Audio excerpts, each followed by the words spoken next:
ಯೇಸು ನಾಮದಲ್ಲಿ ಎಲ್ಲ ನಿಂತು ಹೋಗುತ್ತದೆ. ಹಾಲೆಲೂಯಾ. ಆತನ ಸ್ವರದಿಂದ, ಆತನ ಶಬ್ದ ಭೂಮಿಯನ್ನು ಮಾರ್ಪಡಿಸುತ್ತದೆ, ಇಡೀ ಸಮುದ್ರವನ್ನು ಮಾರ್ಪಡಿಸುತ್ತದೆ, ಇಡೀ ಸಮಸ್ತ ಲೋಕವನ್ನು ಮಾರ್ಪಡಿಸುತ್ತದೆ. ಆದ್ದರಿಂದ ಸ್ವಾಮಿ, ಇವತ್ತು ದಿವಸ ನಿನ್ನ ಪರಿಶುದ್ಧ ಹಸ್ತ ಒಪ್ಪಿಸಿಕೊಡ್ತೀವಿ ಸ್ವಾಮಿ. ನಮ್ಮನ್ನು ನೋಡು ಸ್ವಾಮಿ. ಇವತ್ತು ದಿವಸ ನಿನ್ನ ಮಕ್ಕಳನ್ನು ನೋಡು ಪ್ರಭು. ಬಂದಿರುವಂಥ ಇಂಥ ಅವಸ್ಥೆಯಲ್ಲಿ ದೇವರೇ, ಮಕ್ಕಳು ಅನೇಕ ರೀತಿಯಲ್ಲಿ ಸ್ವಾಮಿ ಗಾಬರಿಯಾಗಿರ್ತಾರೆ ಸ್ವಾಮಿ. ನಿನ್ನ ದಯ ತೋರಿಸು, ದಯ ಮಾಡು ಸ್ವಾಮಿ, ಕೃಪೆ ತೋರಿಸು ಪ್ರಭು. ಇವತ್ತು ದಿವಸ ಈ ಆರಾಧನಾ ಕೂಟಕ್ಕೆ ಅಡ್ಡಿ ಬರಬಾರದು ಸ್ವಾಮಿ. ಸ್ವಲ್ಪ ಹೊತ್ತು ನಮ್ಮ ನಂಬಿಕೆಯನ್ನು ಕದಲಿಸಬೇಕಾಗಿ ಸ್ವಾಮಿ, ವಾಕ್ಯಕ್ಕೆ ಅಡ್ಡಿ ಬಂದಿರತಕ್ಕಂಥ ಈ ಒಂದು ಸಮಸ್ಯೆ ಇದೆ ಸ್ವಾಮಿ. ದಯಮಾಡು ಪ್ರಭು. ಮನುಷ್ಯ ನಮ್ಮ ಪ್ರಾರ್ಥನೆ ವಿಜ್ಞಾಪನೆಗಳು ಸಿಂಹಾಸನ ರೂಢದಲ್ಲಿ ಕುಳಿತಿರುವಂತಹ ಜೀವ ಸ್ವರೂಪನಾದ ಯೇಸುವಿನ ನಾಮದಲ್ಲಿ ಸ್ವಾಮಿ ಪ್ರಾರ್ಥನೆ ವಿಜ್ಞಾಪನೆ ಸಲ್ಲಿಸ್ತೇನೆ ಪ್ರಭು. ಹಾಲೆಲೂಯಾ. ನಿನಗೆ ಮಹಿಮೆ ಉಂಟಾಗಲಿ ಸ್ವಾಮಿ, ನಿನಗೆ ಸ್ತೋತ್ರ ಉಂಟಾಗಲಿ. ಇವತ್ತಿನ ದಿವಸ ಸ್ವಾಮಿ, ಯಾರು ನಿನ್ನ ಸನ್ನಿಧಾನದಲ್ಲಿ ಹೋಗಲಾರದ ಹಾಗೆ ಸ್ವಾಮಿ, ನಿನ್ನ ಪರಿಶುದ್ಧ ವಾಕ್ಯವನ್ನು ಕೇಳೋದಕ್ಕಾಗಿ ಇವತ್ತು ದಿವಸ ನಾವು ಕೊಡ್ತೀವಿ ಪ್ರಭು. ನಿನ್ನ ವಾಕ್ಯ ಮಾತಾಡು ಸ್ವಾಮಿ. ಇಂಥ ಬಿರುಗಾಳಿಯಲ್ಲಿ ಮಾತಾಡುವಂತ ದೇವರಿದ್ದೀವಿ ಸ್ವಾಮಿ. ನೀನು ಇಂಥ ಮಳೆಯಲ್ಲಿ ನೀನು ಮಾತಾಡುವಂತ ದೇವರಿದ್ದೀವಿ ಸ್ವಾಮಿ. ಅದಕ್ಕಾಗಿ ದೇವರೇ, ನಿನ್ನ ಪ್ರಭಾವ, ನಿನ್ನ ಬಲ, ನಿನ್ನ ಶಕ್ತಿ, ನಿನ್ನ ಸಾಮರ್ಥ್ಯದಿಂದ ಸ್ವಾಮಿ ಎಲ್ಲವೂ ಸ್ವಾಮಿ ಸರಿ ಹೋಗಲಿ. ಹಾಲೆಲೂಯಾ. ಯೇಸು ನಾಮದಲ್ಲಿ, ಯೇಸು ನಾಮದಲ್ಲಿ ನಿಂತು ಹೋಗಲಿ ಸ್ವಾಮಿ. ಹಾಲೆಲೂಯಾ. ಪರಿಶುದ್ಧಾತ್ಮನೇ, ನಿನ್ನ ಕೈ ಒಪ್ಪಿಸಿಕೊಡ್ತೇನೆ ಸ್ವಾಮಿ. ಇವತ್ತು ದಿವಸ ಸ್ವಾಮಿ ನಿನ್ನ ಹಸ್ತಕ್ಕೆ ಒಪ್ಪಿಸ್ತೇವೆ. ಆರಾಧನೆಗೆ ಅಡ್ಡಿ ಬಂದಿರುವಂತಹ ಈ ದುಷ್ಟ ಶಕ್ತಿ ಎಲ್ಲ ಯೇಸು ನಾಮದಲ್ಲಿ ನಿಂತು ಹೋಗಲಿ ಸ್ವಾಮಿ. ಹಾಲೆಲೂಯಾ. ಎಲ್ಲ ನಾಮದಲ್ಲಿ ಮೇಲಾದ ನಾಮ ಯೇಸುವಿನ ದಿವ್ಯ ನಾಮ.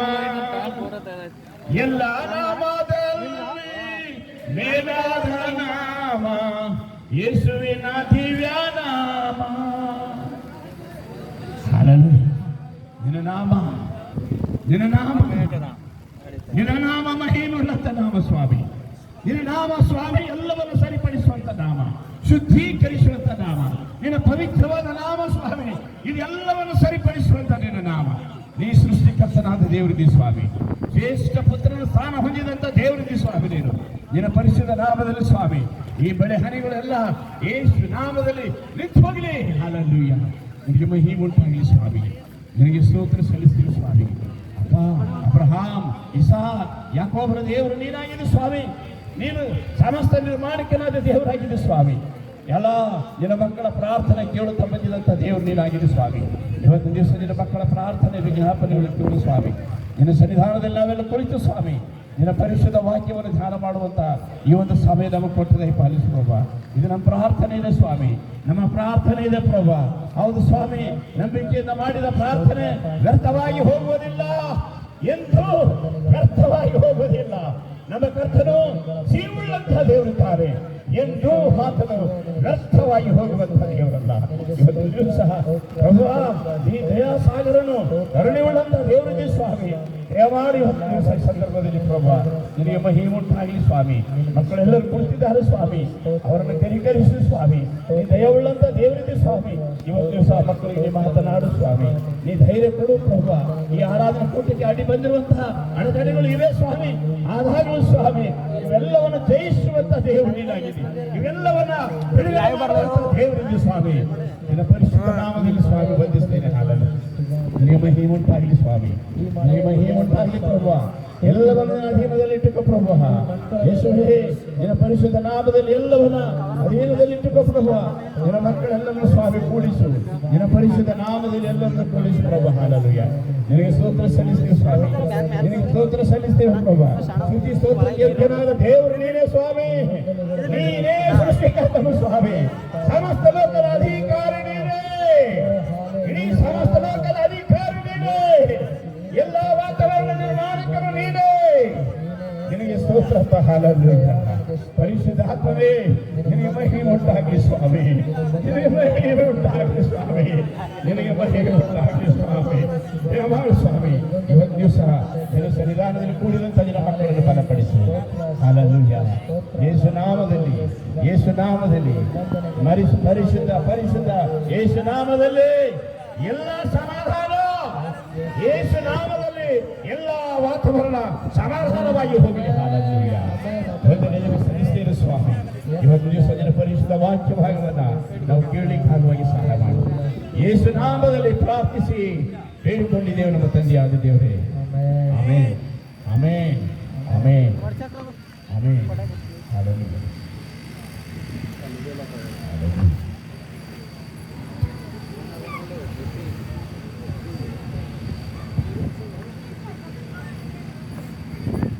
ಕರ್ತನಲ್ಲಿ ಪ್ರಿಯರೇ, ನಮ್ಮ ಕರ್ತನು ಅದ್ಭುತ ಕರ್ತನು. ನಮ್ಮ ಕರ್ತನು ಅದ್ಭುತ ಮಾಡುವಂತ ದೇವರು.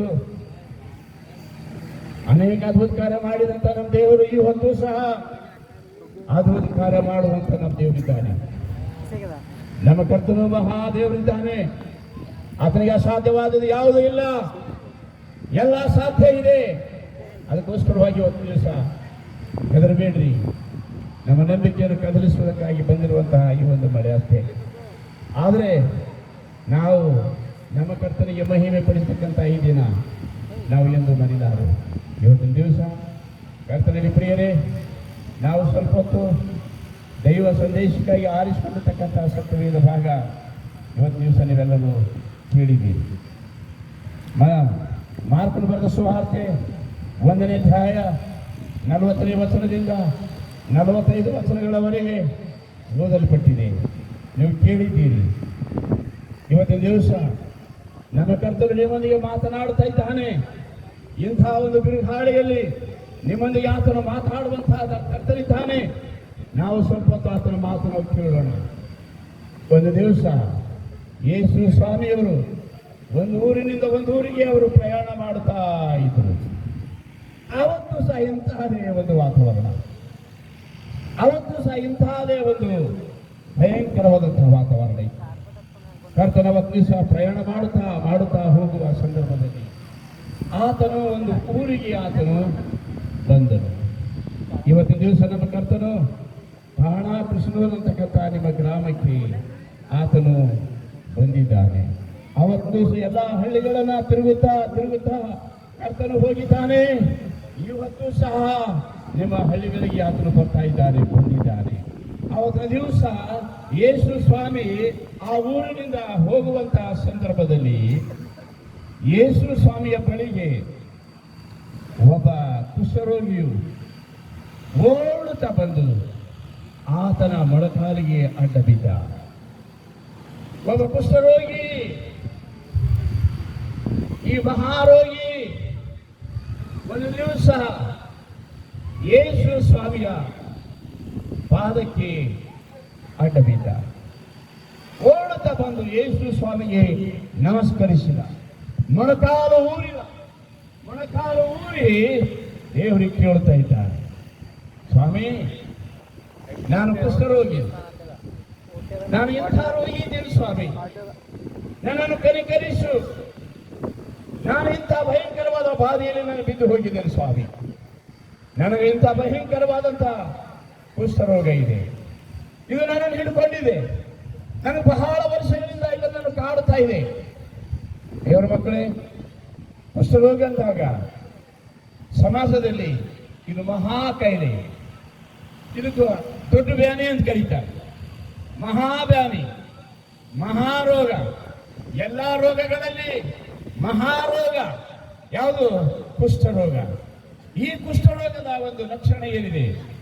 ಈ ಕುಷ್ಠರೋಗ ಮನುಷ್ಯನ ದೇಹದ ಅಂಗಾಂಗಗಳನ್ನೆಲ್ಲ ತಿಂದು ಹಾಕುವಂಥದ್ದಾಗಿದೆ.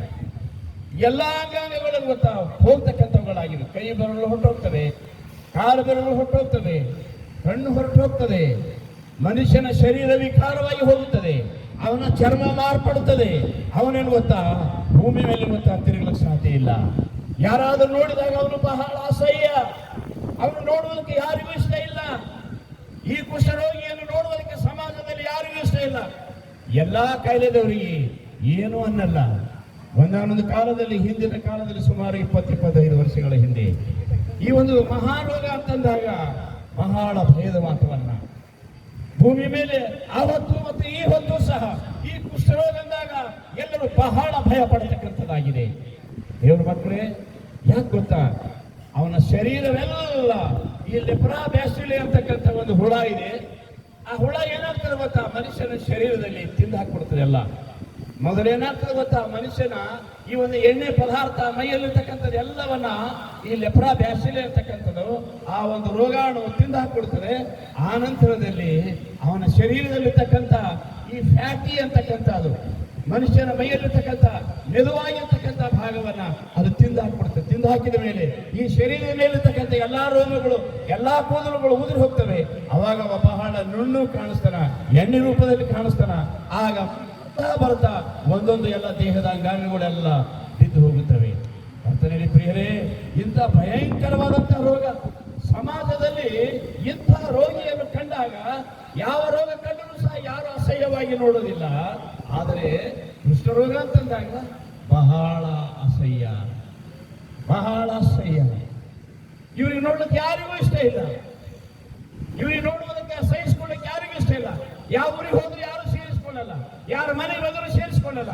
ಇವತ್ತು ದಿವಸ ನಿನ್ನ ಮನೆಯಲ್ಲಿ ನಿನ್ನ ಮಗನಿಗೆ ಮಗಳು ಕುಷ್ಠರೋಗ ಇರುವುದಾದ್ರ ನಿನ್ನ ಮನೆಯಲ್ಲಿ ಗೊತ್ತಾಗಿಟ್ಕೊಳ್ಳಕ್ಕೆ ಸಾಧ್ಯ ಇಲ್ಲ. ನಿನ್ನ ಮಗಳಿಗೆ ಕುಷ್ಠರೋಗ ಇರುವುದಾದ್ರ ನೀವು ಇಟ್ಕೊಳ್ಳಕ್ ಸಾಧ್ಯ ಇಲ್ಲ.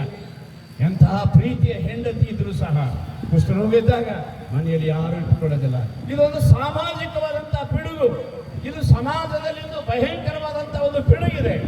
ಇದು ಭಯಂಕರವಾದ ಮಾನಸಿಕವಾಗಿ, ಶಾರೀರಿಕವಾಗಿ ಇಂತಹ ಒಂದು ಕಾಯಿಲೆ ಈ ಕುಷ್ಠರೋಗ ಬಾಧಿಸುತ್ತಾ ಇರುತ್ತದೆ. ಒಂದು ದಿವಸ ಸ್ವಾಮಿ ಆ ಕುಷ್ಠರೋಗಿ ಹೋಗ್ತಾ ಇದ್ದ, ಯೇಸು ಹೋಗ್ತಾ ಇದ್ದಾಗ ಆ ಕುಷ್ಠರೋಗಿ ಗೊತ್ತಾಗಿ ಅವನು ಓಡುತ್ತಾ ಬಂದು ಯೇಸು ಸ್ವಾಮಿಯ ಪಾದಕ್ಕೆ ಅಡ್ಡಬಿದ್ದು ಮೊಣಕಾಲೂರಿ ಬೇಡಿಕೊಡುತ್ತಾ ಇದ್ದ. ಏನಂತ ಇದ್ದಾನೆ ಗೊತ್ತಾ? ನೀವು ಸ್ವಲ್ಪ ಧ್ಯಾನ ಮಾಡಿ.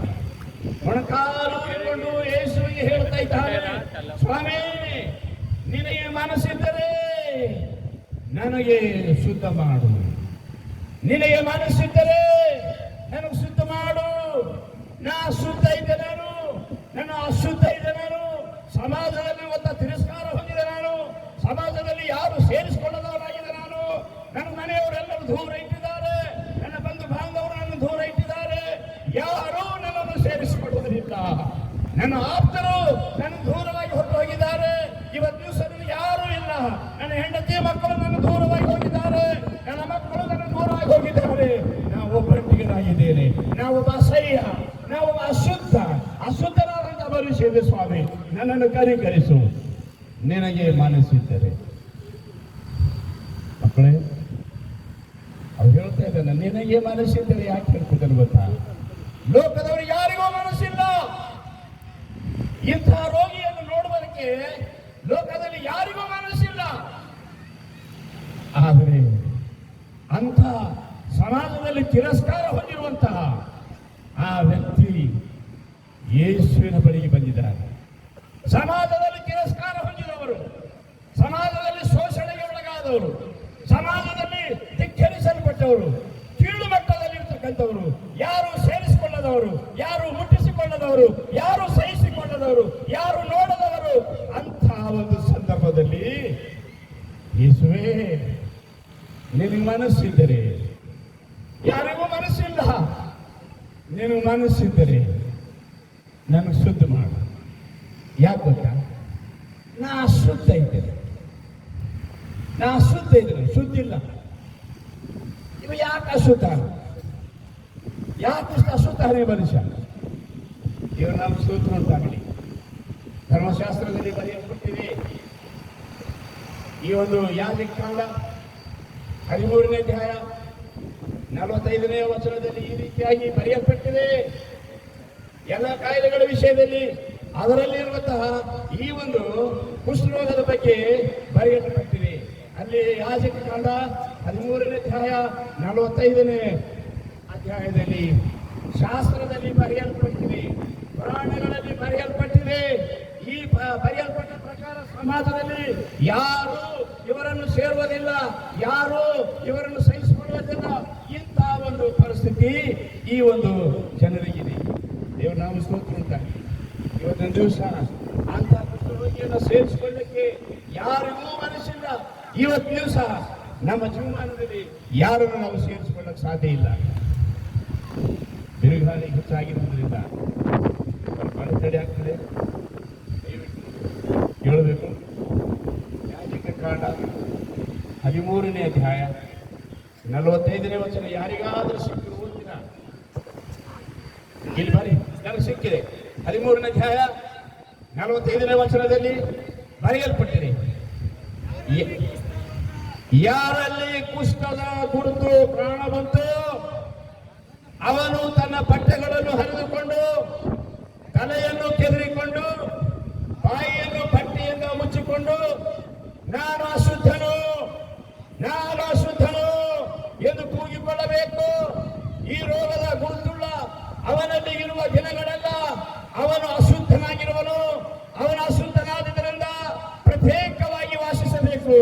ಅವನ ನಿವಾಸ ಪಾಳೆಯದ ಹೊರಗಿರಬೇಕು. ಹಾಲೆಲೂಯಾ. ಶಾಸ್ತ್ರದಲ್ಲಿ ಬಂದಿದೆ, ಒಬ್ಬ ಕುಷ್ಠರೋಗಿ ಇರುವುದಾದ್ರ ಕುಷ್ಠರೋಗ ಕಂಡಾಗ ಅವನೇನ್ ಮಾಡ್ಬೇಕು ಗೊತ್ತಾ? ತನ್ನ ಬಟ್ಟೆಗಳನ್ನು ಹರ್ಕೊಳ್ಬೇಕು, ತನ್ನ ಕೆರೆಗಳನ್ನು ಬಾಯಿ ಬಿಟ್ಟು ಬಿಡಬೇಕು, ಮೈಯಲ್ಲಿರ್ತಕ್ಕಂಥ ಎಲ್ಲಾ ಬಟ್ಟೆಗಳು ತೆಗೆದು ಹಾಕಬೇಕು, ಬಾಯಿ ಮುಚ್ಚಿಕೊಳ್ಬೇಕು. ಅವ ಬಾಯಿ ತೆರಿಬಾರದು. ಸಮಾಜದಲ್ಲಿ ಅವನು ಬಾಯಿ ಬಂದಿರ್ತದ, ಅವ ಏನಂತ ಗೊತ್ತಾ? ಬಟ್ಟೆ ಹಡ್ಕೊಂಡು ಕಾಲಿರ್ತಕ್ಕಂಥ ಕೆರೆ ಕಳ್ಕೊಂಡು ಅವನು ಓಡ್ತಾ ಮನೆ ಬಿಟ್ಟು ಪರಿವಾರ ಬಿಟ್ಟು ಏನಂತ ಗೊತ್ತಾ? ನಾ ಶುದ್ಧ ಇದೆ, ಮೈ ಪಾಪಿ ಹೋ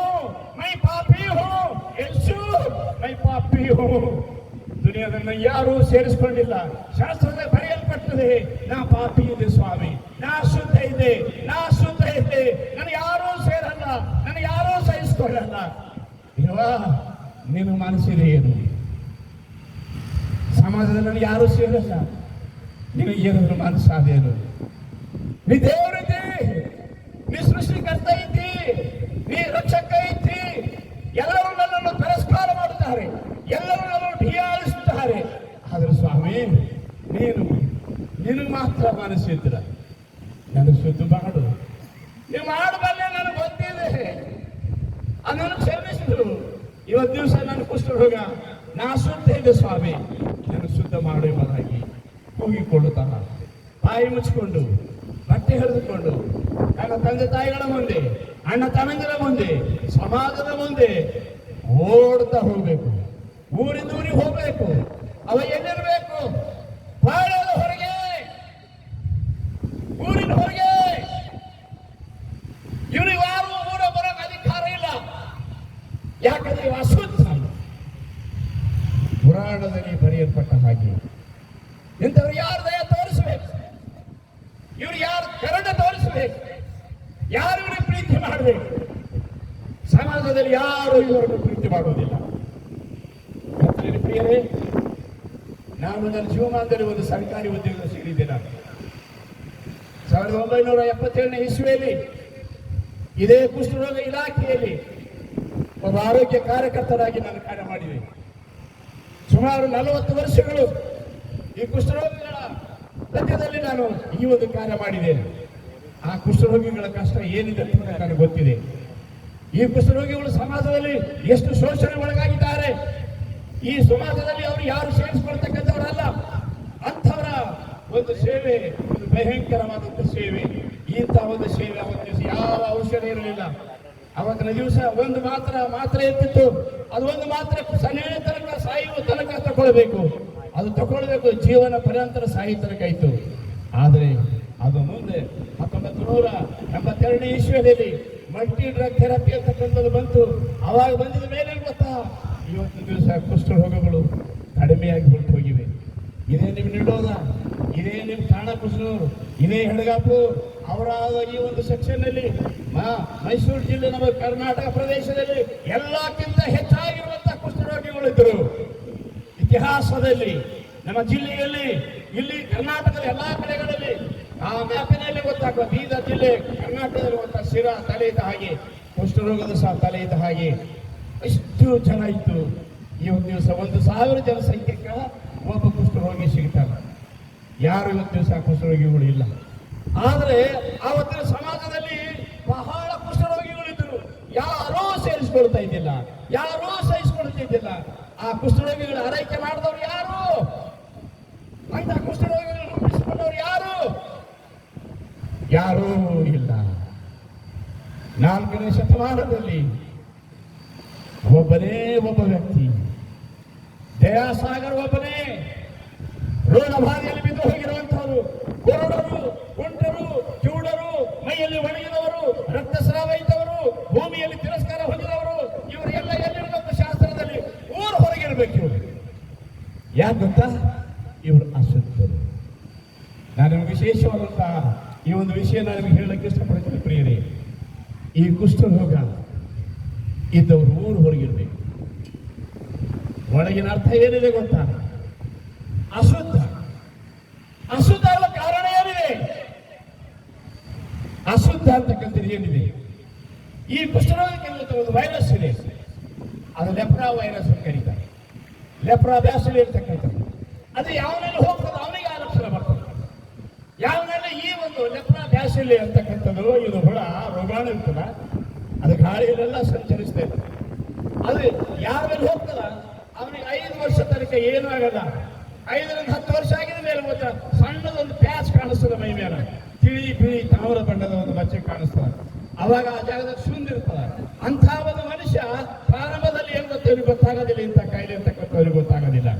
ಆದರೆ ಮುಂದೆ ಬರ್ತಾ ಬರ್ತಾ ಅದು ಹೆಚ್ಚಾಗಿ ಎಂದು ತೌಲುಗಡಗೊಂಡು ದೇಹದ ಎಲ್ಲ ಅಂಗಾಂಗಗಳ ಮೇಲೆ ಗೊತ್ತಾ ಅಂಗಹೀನ ಮಾಡ್ತಕ್ಕಂಥ ಈ ಒಂದು ಬ್ಯಾಸಿಲೆ. ಆದರೆ ಇದು ಬ್ಯಾಸಿಲೆ ಅಲ್ಲ. ಎಲ್ಲಾ ರೋಗ ಬರಲಿಕ್ಕೆ, ಎಲ್ಲಾ ರೋಗಗಳು ಬರಲಿಕ್ಕೆ ಕಾರಣ ಏನಿದೆ? ಒಂದು ಬ್ಯಾಸಿಲೆ ಇದೆ.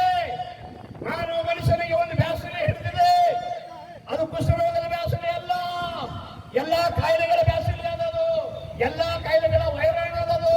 ಅದು ವೈರಸ್ ಅದ. ಅದು ಏನು ಗೊತ್ತಾ? ಪಾಪ. ಎಲ್ಲ ಪಾಪ ಸಮಸ್ತ ಲೋಕದ ಮಾನವ ಜನಾಂಗದ ಮೇಲೆ ಪಾಪ ಅನ್ನುವಂತ ಈ ವೈರಸ್ ಮನುಷ್ಯನಿಗೆ ಬಲಹೀನ ಮಾಡಿ ಇವನಿಗೆ ಅನೇಕ ಕಾಯಿಲೆಗಳಿಂದ, ಅನೇಕ ಬಾಧೆಯಿಂದ ಬಾಧಿಸ್ತಕ್ಕಂಥದ್ದಾಗಿದೆ. ಅದು ಯಾವುದು ಕಾಯಿಲೆ? ಅದು ಯಾವ ರೋಗ ಅನ್ನೋದು ಕಾರಣ ಏನಿದೆ? ಪಾಪ. ಪಾಪ ಇದ್ದಂತ ಮನುಷ್ಯ ಶಾಸ್ತ್ರದಲ್ಲಿ ಬರೆಯಲ್ಪಟ್ಟಿದೆ, ಅವ ಊರು ಹೊರಗಿರಬೇಕು. ಈ ಒಂದು ರೋಗಿಯಲ್ಲಿರಬೇಕು, ಊರು ಹೊರಗಿರಬೇಕು. ಸಮಾಜದಲ್ಲಿ ಊರು ಹೊರಗಿರ್ತಕ್ಕಂಥ ಮನುಷ್ಯರು ಇವರು ಯಾರು ಗೊತ್ತಾ? ಭೂಮಿ ಮೇಲೆ ಸಿಗಿಸ್ಕೊಂಡ ಇಲ್ಲಿ ಪ್ರಲಾಪ 4ನೇ ಅಧ್ಯಾಯ 15ನೇ ವಚನದಲ್ಲಿ ಈ ರೀತಿಯಾಗಿ ಬರೆಯಲ್ಪಟ್ಟಿದೆ. ಹಾಲೆಲೂಯ. ಗಾಳಿ ಹೆಚ್ಚಾಗಿ ಬೀಸ್ತಾ ಇದೆ, ಏನು ಚಿಕ್ಕಕ್ಕೆ ಬರ್ತದೆ ಇಲ್ಲ.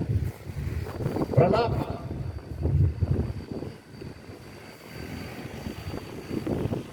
ಹಾಲೆಲೂಯ. ಪ್ರಲಾಪ 4ನೇ ಅಧ್ಯಾಯ 15ನೇ ವಚನದಲ್ಲಿ ಚೀಯೋನಿನ ಮಧ್ಯದಲ್ಲಿ ಶಿಷ್ಟರ ರಕ್ತವನ್ನು ಸುರಿಸಿ ಯಾಜಕ ಪ್ರವಾದಿಗಳ ಪಾಪ ದೋಷಗಳಿಂದಲೇ, ಯಾಜಕರ ಪಾಪ ದೋಷಗಳಿಂದಲೇ ಈ ಗತಿ ಬಂತು, ಈ ರೋಗ ಬಂತು. ಯಾವುದೇ ರೋಗವಾಗಿರಲಿ, ಪಾಪ ಅನ್ನುವಂತಹ ಒಂದು ವೈರಸ್ ಇದು ಎಲ್ಲರಲ್ಲಿದೆ. ಯಾರಿಗೂ ಈ ಪಾಪ ಬಿಟ್ಟಿಲ್ಲ. ಎಲ್ಲರ ಜೀವಮಾನದಲ್ಲಿ ಪಾಪ ಅಧಿಕಾರ ಮಾಡ್ತಾ ಇದೆ. ಈ ಪಾಪದಿಂದ ಏನಾಗಿದೆ ಗೊತ್ತಾ? ಮಾನವ ಮನುಷ್ಯನಿಗೆ ಸಾವು. ಪಾಪ ಮಾಡುವುದರಿಂದ ಸಾವು, ಪಾಪ ಕೊಡುವಂತ ಸಂಬಳ ಮರಣ. ಅದು ಯಾವುದು ಗೊತ್ತಾ? ಪಾಪ. ಇದು ಎಲ್ಲಾ ಮನುಷ್ಯರಲ್ಲಿ ಪಾಪ ದೋಷಗಳಿಂದಲೇ ಈ ಗತಿ ಬಂತು. ಯಾಜಕ ಪ್ರವಾದಿಗಳು ಕ್ರೂರರಂತೆ ಬೀದಿಗಳಲ್ಲಿದ್ದಾರೆ, ರಕ್ತದಿಂದ ಹೊಲಸಾಗಿ ಹೋಗಿದ್ದಾರೆ. ಅವರ ಬಟ್ಟೆಯಲ್ಲಿ ಯಾರು ಮುಟ್ಟರು. ಅವರನ್ನು ನೋಡುವವರು ತೊಲಗಿರಿ, ತೊಲಗಿರಿ, ಅಶುದ್ಧರು, ನೀವು ನಡೆಯಿರಿ, ನಡೆಯಿರಿ, ಮುಟ್ಟಬೇಡಿರಿ ಎಂದು ಕೂಗುತ್ತಾರೆ. ಅವರು ಓಡಿ ಹೋಗಿ ಅನ್ಯ ದೇಶಗಳಲ್ಲಿ ಅಲಿಯುತ್ತಿರಲು ಇವರು ಇಲ್ಲಿ ತಂಗಬಾರದು. ಆಯಾ ದೇಶಗಳವರು ಹೇಳ್ತಾರೆ. ಕುಷ್ಠರೋಗಿದ್ದವರಿಗೆ ಏನಂತ ಗೊತ್ತಾ? ತೊಲಗು, ಬಿಟ್ಟು ಹೋಗು, ನೀ ಅಶುದ್ಧತೆ ಬರಬೇಡ, ಯಾರು ಮುಟ್ಸ್ಕೋಬೇಡ, ಯಾರನ್ನು ಮುಟ್ಟಬೇಡ. ಇವ ಯಾವರಿಗೆ ಹೋದ್ರು ಆ ಊರಿನವ್ರು ಓಡಿಸಾಕ್ತಾರ. ಯಾವ ಸಂಘದವ್ರಿಗೆ ಹೋದ್ರು ಸಹ ಅವ್ರು ಯಾರು ಸೇರಿಸ್ಕೊಳ್ಳಲ್ಲ, ಮನೆಯಲ್ಲಿ ಸೇರಿಸ್ಕೊಳ್ಳಲ್ಲ, ಊರಿನ ಬೀದಿಗಳಲ್ಲಿ ತಿರುಗಾಡಕ್ ಬರಲ್ಲ. ಮನುಸ್ಮೃತಿಯಲ್ಲಿ, ಎಲ್ಲ ವೇದಗಳಲ್ಲಿ ಮನುಸ್ಮೃತಿಯಲ್ಲಿ ಬರೆಯಲ್ಪಟ್ಟಿದೆ. ಇವರು ಯಾವತ್ತ ಎಲ್ಲಿರ್ಬೇಕು? ಊರು ಹೊರಗಿರ್ಬೇಕು, ಬತ್ತಲೆ ಆಗಿರ್ಬೇಕು. ಇವ್ರ ಮೈ ಮೇಲೆ ಬಟ್ಟೆ ಇರಬಾರ್ದು, ಕಾಲಲ್ಲಿ ಒತ್ತ ಜೋಡು ಚಪ್ಪಲಿ ಇರಬಾರ್ದು, ಬಾಯಿ ಸಮಾಜದಲ್ಲಿ ನೀವು ಅಶುದ್ಧರಿದ್ದೀರಿ. ನೀವು ಯಾರು ನೀವು ಮುಟ್ಟಬಾರ್ದು, ನೀವಿರಬಾರ್ದು. ಇಲ್ಲಿ ಬಾಯಿ ಮುಚ್ಕೊಂಡಿರ್ಬೇಕು. ನೀವು ನಾವೇನು ಹೇಳ್ತಾರೆ ನೀವು ಕೇಳಬೇಕು. ನೀವು ಯಾಕಂದ್ರೆ ನೀವು ಅಶುದ್ಧರು. ಸಮಾಜ ಹೊರಗಡೆ ಎಲ್ಲಿ ಪೂರ್ವ ದಿಕ್ಕಿನಲ್ಲಿ, ಪೂರ್ವ ದಿಕ್ಕದಲ್ಲಿ ಅನಾದಿ ಕಾಲದಿಂದಲೂ ದೂರವಾಗಿರ್ತಕ್ಕಂಥ ಒಂದು ಸಮಾಜ. ಅವರು ನೋಡುವವರು ಏನಂತಾರೆ, ಹೋಗ್ರಿ, ಬಿಡಿರಿ, ತೊಲಗಿರಿ, ಇಲ್ಲಿರಬೇಡ, ಇಲ್ಲಿರಬೇಡ. ಯಾಕಂದ್ರೆ ನೀವು ಅಶುದ್ಧರು, ನೀವು ಅಶುದ್ಧರು. ನೀವು ನಾವು ಸ್ತೋತ್ರ. ಕ್ರಿಸ್ತನಲ್ಲಿ ಪ್ರಿಯರೇ, ಇಂತಹ ಸಮಾಜದಲ್ಲಿ ಅಶುದ್ಧ ಶೋಷಣೆಗೆ ಒಳಗಾದವರು ಯಾರಿದ್ದಾರೆ? ಯಾರಿದ್ದಾರೆ? ಅಶುದ್ಧರು ಯಾರು? ಅಶುದ್ಧರು ಮಾಡಿದವರು ಯಾರು? ನೀವು ಅಶುದ್ಧರಾಗದ ಕಾರಣ ಏನು? ಹಗ್ಗಾಯ ಪ್ರವಾದಿಗಳಂತ 2ನೇ ಅಧ್ಯಾಯದ 12-14 ವಚನಗಳಲ್ಲಿ ಬರೆಯಲ್ಪಟ್ಟಿದೆ. ಹಗ್ಗಾಯನ ಪ್ರವಾದನೆ ಗ್ರಂಥ ಪ್ರವಾದಿಗಳು ಹೇಳಿದ್ದಾರೆ, ಇದು ಸುಳ್ಳಲ್ಲ. ಕರ್ತನಲ್ಲಿ ಪ್ರಿಯರೇ, ಇದೆಂಬ ಸಮಾಜದಲ್ಲಿ ನಡೆದು ಹೋಗಿರ್ತಕ್ಕಂಥದ್ದು. ಇವರು ಯಾರು ದೇಹ ತೋರಿಸುವವರಿಲ್ಲ, ಇವರು ಯಾರು ನೋಡುವವರಿಲ್ಲ. ಇಂತಹ ಒಂದು ಪರಿಸ್ಥಿತಿ. ಹಗ್ಗಾಯನ ಪ್ರವಾದಿ ಗ್ರಂಥ 2ನೇ ಅಧ್ಯಾಯ 12ನೇ ವಚನದಿಂದ 14 ವಚನದಲ್ಲಿ, ಯಾಜಕರ ಹತ್ತಿರ ಹೋಗು. ಒಬ್ಬ ಯಾಜಕಿದ್ದಾನೆ. ಆ ಯಾಜಕನು ಒಬ್ಬನು ತನ್ನ ವಸ್ತ್ರದಲ್ಲಿ, ಒಬ್ಬ ಯಾಜಕ ಪರಿಶುದ್ಧ ಇರ್ತಾನ, ಒಬ್ಬ ಯಾಜಕನ ಪರಿಶುದ್ಧನ. ಅವ ತನ್ನ ವಸ್ತ್ರದಲ್ಲಿ ಏನ್ ಮಾಡಿದೆ ಗೊತ್ತಾ? ಮೀಸಲಿನ ಮಾಂಸವನ್ನು ಇಟ್ಟುಕೊಂಡು ಬರುತ್ತಿರುವಾಗ ಒಬ್ಬ ಯಾಜಕಿದ್ದಾನೆ. ಎಲ್ಲಾ ಭಕ್ತರು ಊಟ ಕುಳಿತಿದ್ದಾರೆ, ಪಶು ಕೊಯ್ಸಿದ್ದಾರೆ. ಕೊಯ್ದಿನ ಗೊತ್ತಾ ಎಲ್ಲರೂ ಆ ಎಲ್ಲ ಶುದ್ಧವಾಗಿರ್ತಕ್ಕಂಥವ್ರು ಊಟ ಕುಳಿತಿದ್ದಾರೆ. ಒಬ್ಬ ಯಾಜಕನಿದ್ದಾನೆ, ಅವನೇನು ಗೊತ್ತಾ ಅಡಿಗೆ ಸಿದ್ಧ ಮಾಡ್ತಾ ಇದ್ದಾನೆ. ಸಿದ್ಧ ಮಾಡುವಂತ ಸಂದರ್ಭದಲ್ಲಿ ಮಹಾಯಾಜಕರು ಮಲ್ಕೊಂಡಿದ್ದಾನೆ. ಅವನ ಕೈಯಲ್ಲಿ ಒಬ್ಬ ಮತ್ತವನಿದ್ದಾನೆ, ಅವನ ಜೊತೆಯಲ್ಲಿ ಮತ್ತವನಿದ್ದಾನೆ. ಅವನ ಅಡಿಗೆ ಮಾಡ್ತಾ ಇದ್ದಾನೆ. ಇದು ಪರಿಶುದ್ಧವಾದಂತ ಅಡಿಗೆ ಇದೆ. ಇದನ್ನು ಮಾಡ್ತಾ ಇದ್ದಾಗ ಮಹಾಯಾಜಕ ನಿದ್ರೆ ಮಾಡ್ತಾ ಇದ್ದಾನೆ. ಆ ಸಂದರ್ಭದಲ್ಲಿ ಅದರಲ್ಲಿರ್ತಕ್ಕಂಥ ಒಂದು ತುಂಡು ಅಲ್ಲಿ ಏನಾಯ್ತು ಗೊತ್ತಾ? ಉಕ್ಕಿ ಎಲ್ಲಿ ಬಿತ್ತು ಗೊತ್ತಾ? ಭೂಮಿ ಮೇಲೆ ಬಿತ್ತು. ಓಹೋ, ಯಾರು ನೋಡಿದ್ರು ಗೊತ್ತಾ? ಅಲ್ಲಿ ಸ್ವರ್ಗದಾಗಿರ್ತಕ್ಕಂಥ ಶುದ್ಧರು, ಅಲ್ಲಿರ್ತಕ್ಕಂಥ ಶುದ್ಧರು ನೋಡಿದ್ರು, ಅಯ್ಯೋ ಇದು ಅಶುದ್ಧ ಆಯ್ತು, ಇದು ಅಶುದ್ಧ ಆಯ್ತು, ಈ ಮೀಸಲಿನ ಮಾಂಸ ಇದು ಅಶುದ್ಧ ಆಯ್ತು, ಇದು ಯಾರು ಮುಟ್ಟಬಾರದು, ಇದು ಯಾರು ತಿನ್ನಬಾರದು. ಅಲ್ಲಿ ಗೊತ್ತಾ ಕೂಗಲಕ್ಷಣ ಮಾಡೋದು. ಆ ಸಂದರ್ಭದಲ್ಲಿ ಇದು ಶಾಸ್ತ್ರದಲ್ಲಿ ಬರೆಯಲ್ಪಟ್ಟಿದೆ. ಆ ಸಂದರ್ಭದಲ್ಲಿ ಮಹಾಯಾಜಕನು ಮಲ್ಕೊಂಡಿದ್ದಾನೆ. ಅವ ಲೇವಿಯನ, ಎಲ್ಲರಲ್ಲೂ ಮಹಾಯಾಜಕನವ, ಇಡೀ ಸಮಸ್ತ ಲೋಕದಲ್ಲಿ ಮಹಾಯಾಜಕನವ. ಅವನಕ್ಕಿಂತ ದೊಡ್ಡ ಯಾವ ಯಾಜಕ ಇಲ್ಲ, ಅವನೇ ಯಾಜಕನ. ಅವನು ಮಲ್ಕೊಂಡಿದ್ದಾನ. ಅವನ ಶಿಷ್ಯ ಏನ್ ಮಾಡಿದ ಗೊತ್ತಾ? ಅವನು ನಿದ್ರೆ ಮಾಡುವಾಗ ಬಿದ್ದಿರ್ತಕ್ಕಂಥ ತುಂಡನ್ನ ಏನ್ ಮಾಡಿದ? ತನ್ನ ಸೆರಗಿನಲ್ಲಿ ಹಾಕೊಂಡ. ಅವಾಗ ಏನ್ ಗೊತ್ತಾ? ಎಚ್ಚರ ಆಯ್ತು. ಆವಾಗ ಅವ್ರು ನಗ್ತಾ ಇದ್ದಾರೆ. ಯಾಜಕರು ಮಹಾಯಾಜಕರು ಉಳಿದವರು ನಗ್ತಾ ಇದ್ದಾರೆ. ಬಹಳ ಶುದ್ಧರು ನಗ್ತಾ ಇದ್ದಾರೆ. ಇವ್ರಿಗೆ ನೋಡಿ ನಗ್ತಾ ಇದ್ದಾರೆ. ಆ ಸಂದರ್ಭದಲ್ಲಿ ಏನ್ ಗೊತ್ತಾ? ಯಾವ ಮಹಾಯಾಜಕರಿಗೆ ಎಚ್ಚರ ಆಯ್ತು. ಅವಾಗ ಆ ಮಹಾಯಾಜಕರು ನೋಡಿ ಅವಾಗ ಏನ್ ಮಾಡಿದ್ರು ಗೊತ್ತಾ? ಅವನು ನಿದ್ರಾವಸ್ಥೆಯಿದ್ದಾಗ, ಓ ಇದು ನಾನು ಮುಟ್ಟಿದಂತೆ ಇದನ್ನು ತಗೊಂಡು ಬಂದು ಅವನು ಸೆರಗಿನಲ್ಲಿ ಹಾಕಿದ, ಮಹಾಯಾಜಕನ ಸೆರಗಿನಲ್ಲಿ ಹಾಕಿದ. ಇದು ನಾನು ಅಶುದ್ಧ, ಇವನು ಅಶುದ್ಧ. ಈಗ ಏನ್ ಗೊತ್ತಾ? ಯಾರು ನೋಡಿದ್ರು ಇಬ್ಬರು ಅಶುದ್ಧ ಆಗಿರ್ತಕ್ಕಂಥದ್ದು. ಅಲ್ಲಿರ್ತಕ್ಕಂಥವ್ರು ನೋಡಿದ ಮೇಲೆ ಏನ್ ಮಾಡಿದ್ರು ಗೊತ್ತಾ? ಅಯ್ಯೋ ಇದು ಭೋಜನ ಅಶುದ್ಧ ಆಗಿ ಹೋಯ್ತು, ಇವತ್ತಿನ ಇವರು ಅಶುದ್ಧರು, ಇವರು ಊಟ ಮಾಡಕ್ ಬರಬಾರ್ದು. ಯಾಕಂದ್ರೆ ಇವರು ತಿನ್ಲಕ್ ಬರಲ್ಲ. ಇಂತಹದು ನಮ್ಮ ಧರ್ಮಶಾಸ್ತ್ರ ಅಲ್ಲ, ಎಲ್ಲ ಪುರಾಣಗಳಲ್ಲಿ ಬರೆಯಲ್ಪಟ್ಟೆ. ಅದಕ್ಕೋಸ್ಕರವಾಗಿ ಇಂಥ ಮಾಂಸವನ್ನು ಇಟ್ಟುಕೊಂಡು ಬರ್ತಿರುವಾಗ ಆ ಸೆರಗು ರೊಟ್ಟಿಯನ್ನು ಇಲ್ಲದೆ, ಗುಗ್ಗರಿಯನ್ನು ಅಥವಾ ದ್ರಾಕ್ಷರಸವನ್ನು ಇಲ್ಲವೇ ಎಣ್ಣೆಯನ್ನು ಅಥವಾ ದ್ರಾಕ್ಷರಸವನ್ನು ಯಾವ ಆಹಾರ ಪದಾರ್ಥಗಳಿಗೆ ಸೋಕಿದರೆ ಅದು ಅಶುದ್ಧವಾಗುವುದು ಎಂಬುದಾಗಿ ಧರ್ಮವಿಧಿ ಇದೆ. ಹಾಗೆಯೇ ಯಾಜಕರು ಇಲ್ಲವೆಂದು ಉತ್ತರ ಕೊಟ್ಟರು. ಆಗ ಹೆಣ ಮುಟ್ಟಿದವರು ಅಶುದ್ಧರು, ಇವುಗಳ ಯಾವುದನ್ನಾದರೂ ಸೋಕಿದರೆ ಅವರು ಅಶುದ್ಧರು ಎಂಬುದಾಗಿ ಅವರು ಅಶುದ್ಧರು. ಹೆಣ ಮುಟ್ಟಿದ್ರೆ ಅಶುದ್ಧ. ಹೆಣ ಸಮಾಧಿ ಮಾಡ್ತೀರಿ. ಮಾಡಿದ್ಮೇಲೆ ಗೊತ್ತದ ಬಂದು ಮೈ ತೊಳ್ಕೊತೀರಿ. ಏನಾಗಿತ್ತು ನಿಮ್ಗೆ? ಯಾಕೆ ಹೊಲಸಾಗಿದ್ದೀರಿ ನೀವು? ಹೊಲಸು ಯಾವಾಗ ಆಗಿದ್ದೀರಿ ನೀವು? ಈ ಹೊಲಸು ಎಲ್ಲಿ ಬಂತು? ಯಾಕೆ ಮೈ ತೊಳ್ಕೊತೀರಿ ನೀವು? ಶುದ್ಧರಾಗೋದಕ್ಕೋಸ್ಕರ. ಶುದ್ಧರಾಗೋದಕ್ಕೋಸ್ಕರ ಮೈ ತೊಳ್ಕೊತೀರಲ್ಲ. ಹೆಣ ಮುಟ್ಟಿದ್ರೆ ಅಶುದ್ಧ. ಆದ್ರ ನಿಮ್ಮಲ್ಲಿ ಯಾತ್ರ ವಾಸನೆ ಅದು ಗೊತ್ತಾ? ಹೆಣದ ವಾಸನೆ, ಮರಣದ ವಾಸನೆ. ಯಾವಾಗ ಮಾಡಬಾರ ಎಂಬುದಾಗಿ ಹೇಳಿದ, ತಿನ್ನಬಾರದು ಎಂಬುದಾಗಿ ಹೇಳಿದ ದೇವರು. ಆಗಿನ ಮೀರಿ ಹೋದಾಗ ಏನಾಯ್ತು ಗೊತ್ತಾ? ಅಲ್ಲಿ ಪಾಪವಾಯಿತು. ಪಾಪ ಅಂದ್ರೆ ಗೊತ್ತಾ? ದೇವರಾಗಿನ ಮೀರಿ ಹೋಗುವಂತ ಅವರು ಅಶುದ್ಧರಾದರು. ಇಡೀ ಭೂಮಂಡಲನೇ ಅಶುದ್ಧ.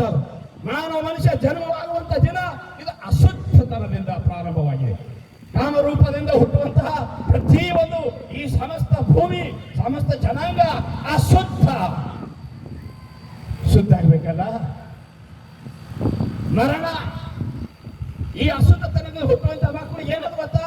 ಮರಣ ಅಲ್ಲ, ಒಂದು ದಿವಸ ಮರಣ. ಪಾಪ, ಆ ವೈರಸ್ ನಿನ್ನ ಬಳಿ ಇದ್ರಿಂದ ನೀವು ಒಂದ್ ದಿವಸ ಸಾಯ್ತೀರಿ. ನಿನಗ ಮರಣ ಇದೆ, ಮರಣದ ವಾಸನೆ ಇದೆ. ಇವತ್ತು ದಿವಸ ನಾವು ಹುಟ್ಟಿ ಒಂದು ಬಹಳ ಸಂತೋಷ ಪಡಬೇಡ.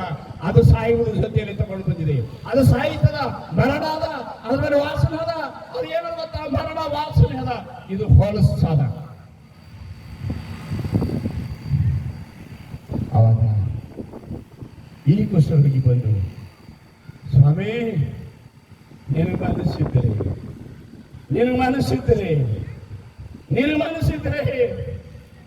ನನಗೆ ಶುದ್ಧ ಮಾಡು.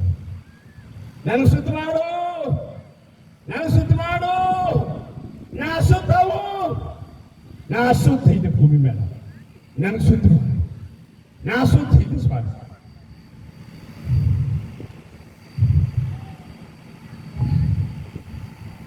ನಾನು ಘೋರ ಪಾಪಿಯಾಗಿರುವೆ ಯೇಸು,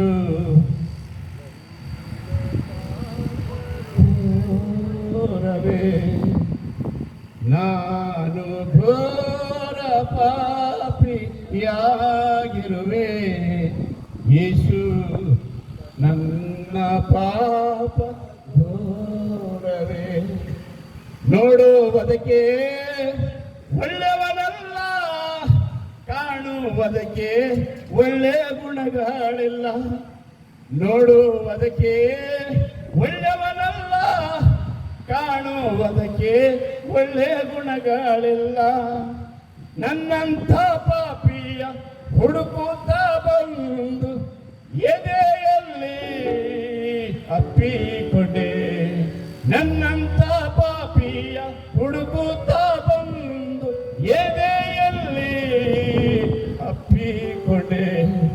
ನಾನು ಘೋರ ಪಾಪಿಯಾಗಿರುವೆ ಯೇಸು, ನನ್ನ ಪಾಪ ಘೋರವೇ. ನಾ ಪಾಪಿ ಇದೆ ಸ್ವಾಮಿ,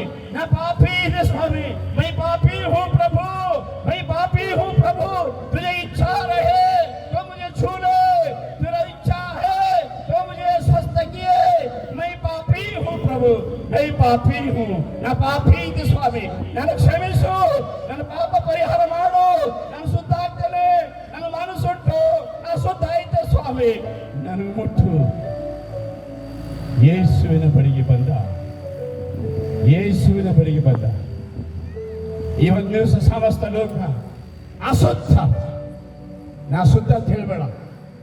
ನೀ ಪಾಪಿ ಇದ್ದಿ, ನೀನು ಪಾಪ ಇಲ್ಲ ಆದ್ರೆ ನಿನ್ನ ಮರಣ ಇಲ್ಲ. ಯಾವಾಗ ಮೇಲೆ ಪಾಪ ನಿನ್ನ ಮರಣ ಅದ. ಯಾವಾಗಿನ ಗೊತ್ತಾ? ಪಾಪ ಮರಣ ಅದ. ಎಲ್ಲರೂ ಸಾಯ್ತಾರಂದಾಗಿನ ಗೊತ್ತಾ? ನಾವು ಶುದ್ಧ ಇಲ್ಲ ಅಂತ ಹೇಳ್ಬೇಡ. ಮರಣ ಆದ್ಮೇಲೆ ಯಾವಾಗ ಮರಣ ಆದ? ನೀ ಅಶುದ್ಧಿದ್ದೀರೇನು? ಇಡೀ ಸಮಸ್ತ ಭೂಮಂಡಲ ಅಶುದ್ಧ. ಯಾರು ಶುದ್ಧ ಮಾಡಬೇಕು? ಯಾರು ಶುದ್ಧ ಮಾಡಬೇಕು? ನಿಮ್ಮನ್ನು ಯಾರು ಶುದ್ಧ ಮಾಡಬೇಕು? ಯಾರು ನಿಮಗೆ ದಯ ತೋರಿಸಬೇಕು? ಧಿಕ್ಕರಿಸಲ್ಪಟ್ಟವರಿದ್ದೀರಿ ನೀವು ಅಶುದ್ಧರಿದ್ದೀರಿ. ನೀವು ಯಾರು ದಯ ತೋರಿಸಬೇಕು? ಯೇಸುವೇ ಯೇಸುವೇ, ಯೇಸುವೇ, ನಿನಗೆ ಮನಸ್ಸಿದ್ದರೆ ನನಗೆ ಶುದ್ಧ ಮಾಡು ಸ್ವಾಮಿ, ನನಗೆ ಶುದ್ಧ ಮಾಡು ಸ್ವಾಮಿ. ಓಡಿ ಬಂದಿದ್ದ ಯೇಸು ಅವನ ಹತ್ರ ಹೋದ. ಮಗನೇ, ನನಗೆ ಮನಸ್ಸುಂಟು, ನನಗೆ ಮನಸ್ಸುಂಟು, ನೀ ಶುದ್ಧಾಗು, ನೀ ಶುದ್ಧಾಗು. ಅದಕ್ಕೋಸ್ಕರವಾಗಿ ನಾ ಬಂದಿದ್ದೇನೆ. ಈ ಮಾನವ ಮನುಷ್ಯನಿಗೆ ಶುದ್ಧ ಮಾಡೋದಕ್ಕೋಸ್ಕರವಾಗಿ ನಿನ್ನ ಮೇಲಿರ್ತಕ್ಕಂತಹ ಈ ಮರಣ ಅಧಿಕಾರವನ್ನ ತೆಗೆದು ಹಾಕುವುದಕ್ಕೋಸ್ಕರವಾಗಿ ನಾ ಬಂದಿದೆ. ಮರಣವನ್ನ ಸಂಪೂರ್ಣವನ್ನ ನಿವೃತ್ತಿ ಮಾಡೋದಕ್ಕೋಸ್ಕರವಾಗಿ ನಾ ಬಂದಿದ್ದೇನೆ. ನಾನು ನಿನಗೋಸ್ಕರವಾಗಿದ್ದೇನೆ. ನಾನು ಶುದ್ಧ ಮಾಡ್ತೇನೆ. ಹ್ಯಾಂಗ್ ಶುದ್ಧ ಐತಿ ನೀನು? ಹ್ಯಾಂಗ್ ಶುದ್ಧ ಐತಿ? ಒಬ್ಬ ಕುಷ್ಠರೋಗಿ ಶುದ್ಧ ಆಗ್ಬೇಕಾದ್ರೆ ಏನ್ ಮಾಡ್ಬೇಕಾಯ್ತದೆ ಗೊತ್ತಾ? ಪುರಾಣದಲ್ಲಿ, ಶಾಸ್ತ್ರದಲ್ಲಿ, ಮಹಾಯಾಜಕರ ಗ್ರಂಥದಲ್ಲಿ ಬರೆಯಲ್ಪಟ್ಟದ 2 ಬೆಳವಕ್ಕಿಗಳು ಬೇಕು. 2 ಬೆಳವಕ್ಕಿ ತರಬೇಕು. ಆ 2 ಬೆಳವಕ್ಕಿ ಏನ್ ಮಾಡಬೇಕು? ಒಂದು ಬೆಳವಕ್ಕಿಯನ್ನು ಹಿಡಿಬೇಕು, ಹರಿಯತಕ್ಕಂಥ ನೀರಿನ ಹತ್ರ ಹೋಗ್ಬೇಕು, ಒಂದು ಹೊಸ ಮಡಿಕೆ ತಗೋಬೇಕು. ಆ ಹೊಸ ಮಡಿಕೆಯಲ್ಲಿ ಗೊತ್ತಾ, ಅದ್ರ ಗೋಡು ಊರಿನಲ್ಲಿ ಗೊತ್ತಾ ಕೊಲ್ಲಬೇಕು, ರಕ್ತ ಸುರಿಸ್ಬೇಕು. ಆ ಮಡಿಕೆಯಲ್ಲಿ, ಹೊಸ ಮಡಿಕೆಯಲ್ಲಿ ರಕ್ತ ಸುರಿಬೇಕು. ಅದ್ರ ಕೆಳಗೆ ಗೊತ್ತಾ ನೀರು ಹರಿತಾ ಇರ್ಬೇಕು. ಆ ನೀರಿನ ಮೇಲೆ ಸೆಲೆ ನೀರು ಅಂತಾರೆ, ಹರಿತಕ್ಕಂಥ ನೀರು. ಅದ್ರ ಮೇಲೆ ಈ ಕೊಡ, ಆ ಕೊಡದ ಮೇಲೆ ಈ ಪಕ್ಷಿಯನ್ನ ವಧಿಸ್ಬೇಕು, ಗೋಣು ಮುರಿದ ಕೊಲ್ಲಬೇಕು. ಅದ್ರ ರಕ್ತ ಎಲ್ಲದ ಗೊತ್ತಾ? ಪಾತ್ರೆಯಲ್ಲಿ ಅದ. ಆ ಒಂದು ಶುದ್ಧ ಪಶುವಿನ ರಕ್ತ ಎಲ್ಲದ? ಪಾತ್ರೆಯಲ್ಲಿ ಅದ. ಇನ್ನೊಂದು ಏನ್ ಮಾಡ್ಬೇಕು ಗೊತ್ತಾ? ಇನ್ನೊಂದು ಪಾರಿವಾಳ ಅದು ತಗೊಳ್ಬೇಕು, ಚಿಂದ ಜೀವ ಸಹಿತ ಆ ರಕ್ತದಲ್ಲಿ ಅದು ಬೇಕು. ಆ ರಕ್ತದಾಗ ಹತ್ತಿ ಅದಕ್ಕೆ ಏನ್ ಮಾಡ್ಬೇಕು ಗೊತ್ತಾ? ಆರಣ್ಣೆಲ್ಲ ಬಿಟ್ಕೊಡ್ಬೇಕು. ಅದಕ್ಕ ಅದು ಹಾರ ಹೋಯ್ತು, ಅದು ಹಾರ ಹೋಯ್ತು. ಅದರ ರಕ್ತ ತಗೊಳ್ಬೇಕು. ಮಹಾಯಾಜಕ ಅದರ ರಕ್ತ ತಗೋಬೇಕು. ಅವ ಶುದ್ಧ ಮಾಡಿಕೊಳ್ಳುವಂತಹ ಆ ಮನುಷ್ಯನಿಗೆ ಏನು ಗೊತ್ತಾ? ಅವನ ಹೆಬ್ಬಟ್ಟಿಗೆ ಹಚ್ಚಬೇಕು, ಅವನ ಹೆಬ್ಬಳ್ಳಿಗೆ ಹಚ್ಚಬೇಕು, ಅವನ ಕಿವಿಗೆ ಹಚ್ಚಬೇಕು.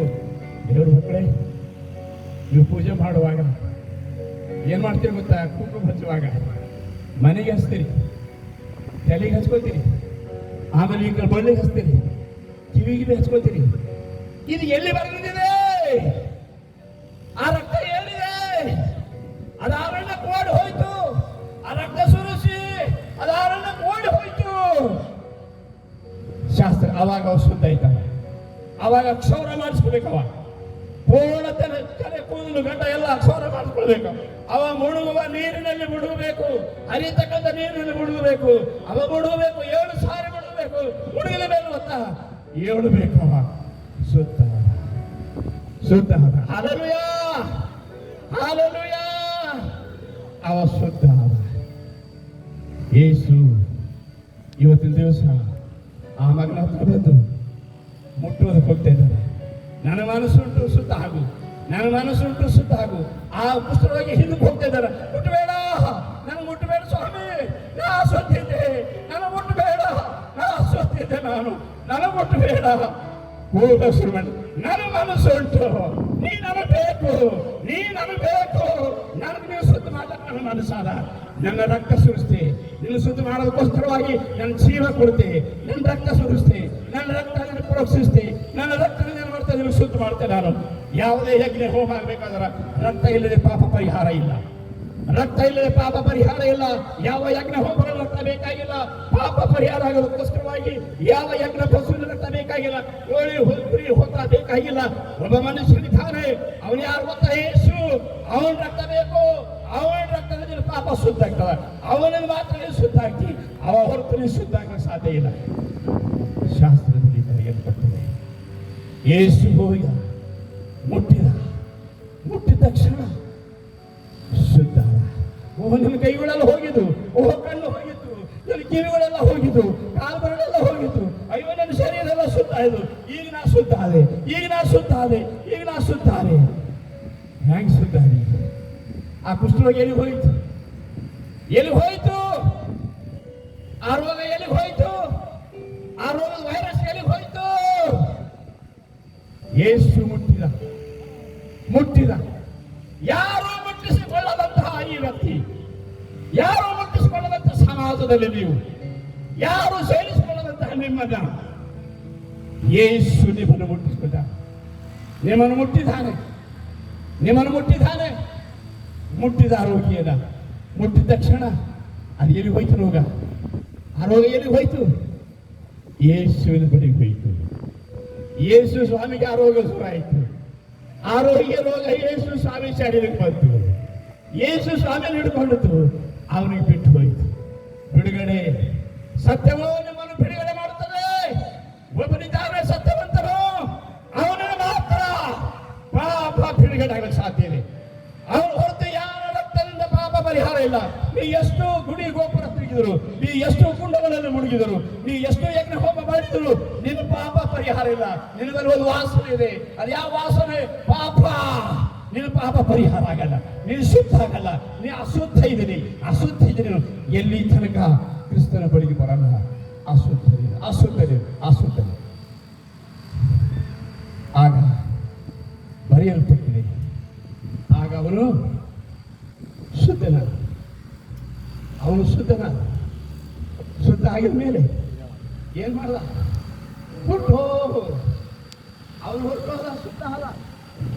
ಅವನಿಗೆ ಹೇಳಿದನು ಸ್ವಾಮಿ ಏನಂತ ಹೇಳಿದಾನೆ? ಈಗ ನೀ ಶುದ್ಧ ಆಗಲ್ಲಪ್ಪ, ನೀವು ಶುದ್ಧ ಆಗಲ್ಲ, ಈಗ ನೀವು ಶುದ್ಧ ಆಗಿರ್ಬೇಕು. ಈಗ ಏನ್ ಮಾಡಿ ಗೊತ್ತಾ? ನೀನು ಯಾಜಕನಿಗೆ ಹೋಗಿ ತೋರಿಸ್ಕೊ ನಿನ್ನ ಮೈ. ಯಾಜಕಂದ್ರೆ ಯಾರು? ಡಾಕ್ಟರ್ ನೋಡ್ಬೇಕು. ಇವನಿಗೆ ಈ ಕಾಯಿಲೆ ಆದಾಗಿಲ್ಲ ಅಂತ ನೋಡ್ಬೇಕು, ಡಾಕ್ಟರ್ ಬೇಕು. ಅವ್ರಿಗೆ ಸರ್ಟಿಫೈ ಮಾಡ್ಬೇಕು. ಅದಕ್ಕೆ ಗೊತ್ತಾದ್ರೆ ಈ ಡಿಸೀಸ್ನಿಂದ, ಈ ರೋಗದಿಂದ ಗೊತ್ತಾ ಸಂಪೂರ್ಣ ಗುಣ ಆಗ್ಯಾನ ಬಳಿಕ ಅವ್ರಿಗೆ ಗುಣ ಹೊಂದಿದಂತ ಸರ್ಟಿಫಿಕೇಟ್ ಕೊಟ್ಟು ಅನೇಕರಿಗೆ ಕುಷ್ಠರೋಗಿಗಳಿಗೆ ಗೊತ್ತಾ ಸರ್ಕಾರಿ ಉದ್ಯೋಗದಲ್ಲಿ ನಾವು ಸೇರಿಸಿದ್ದೇವೆ. ಅವ್ರಿಗೆ ಗುಣ ಆಗಿದೆ. 60 ದಿವಸ ಗುಣ ಆಗ್ಬೇಕಲ್ಲ ಒಂದು ಸರ್ಟಿಫಿಕೇಟ್ ಬೇಕು. ಗುಣ ಆಗಿದೆ ಬರೋದು ಸರ್ಟಿಫಿಕೇಟ್ ಬೇಕು. 60 ದಿವಸ ನೀ ಯಾರ ಹತ್ರ ಹೋಗು? ಆ ಯಾಜಕರ ಹತ್ರ ಹೋಗು, ಆ ವೈದ್ಯರ ಹತ್ರ ಹೋಗು. ಹೋಗಿ ಏನ್ ಗೊತ್ತಾ? ನೀನು ವೈದ್ಯ ತೋರಿಸ್ಕೊ. ನೀ ಹ್ಯಾಂಗ್ ಶುದ್ಧ ಆದಿ ಅಂತ ಹೇಳು. ನೀ ಹ್ಯಾಂಗ್ ಶುದ್ಧ ಆದಿ ಇವತ್ತು? ಹ್ಯಾಂಗ್ ಶುದ್ಧ ಆದಿ 1 ದಿವಸ? ನೀನು ಅಶುದ್ಧ ಇದ್ದೆ. ನೀನು ಯಾರು ಸೇರಿಸ್ಕೊಳ್ತಾ ಇದ್ದಿಲ್ಲ, ನೀನು ಯಾರು ಗೊತ್ತಾ ನೀನು ಮುಗಿಸ್ಕೊಳ್ತಾ ಇದ್ದಿಲ್ಲ.